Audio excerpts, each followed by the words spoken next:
प्रकार से कहना, Lord, I cannot do this on my own strength.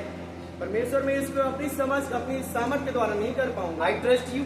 मैं आप पे भरोसा रखता I believe हूं, मैं आप पे विश्वास करता your spirit will come and empower me and take control of my life. हूं। आपकी आत्मा आएगी, मुझे सामर्थ देगी और मेरे जीवन को नियंत्रित करेगी। When we surrender like this, we make space in our hearts for the Holy Spirit to work.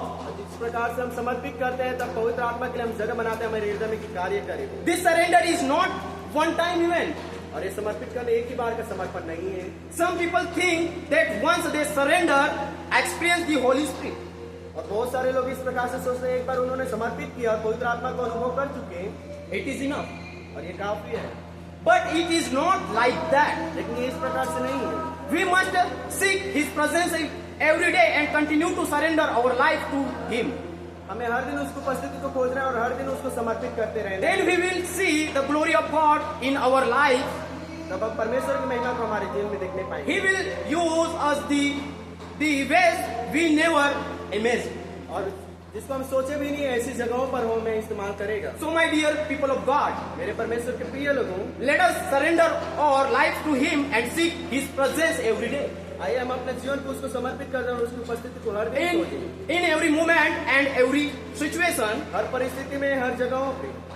even as we prepare for our exam, और हम जिस प्रकार से परीक्षा के लिए हम अपने आप को तैयार कर रहे हैं, let us give Him our burdens.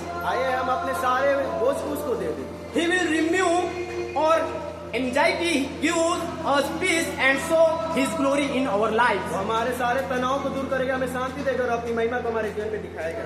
Let's see move in third or the final point. आइए my मेरे message. तीसरी और आखिरी बिंदु को देखते हैं। Demonstrate spirit-filled life. पवित्र आत्मा से भरा हुआ जीवन I बिताए। repeat, demonstrate spirit-filled life. पवित्र आत्मा से भरा हुआ जीवन बिताए।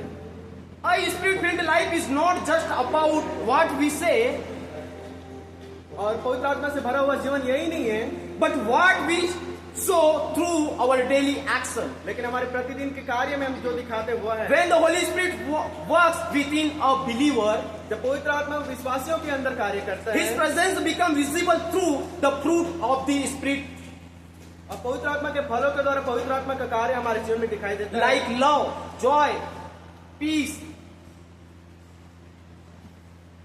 forgiveness, goodness, helpfulness, gentleness, and self-control. We can see Galatians 5 verse 22 to 23. और जिस प्रकार से गलातियों 5 के 22 के 23 में हम देखने पाते हैं कि प्रेम, आनंद, धीरज, कृपा, विश्वास, भलाई, नम्रता और संयम, इन सारी चीजों को हम देखने पाते हैं। These qualities are the result of surrendering to God and allowing the Spirit to guide every thought, word.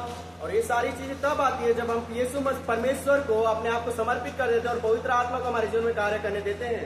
A spirit-filled person reflects Christ in behavior. और जो आत्मा से भरा हुआ व्यक्ति अपने चरित्र में यीशु मसीह को दिखलाता है। He will respond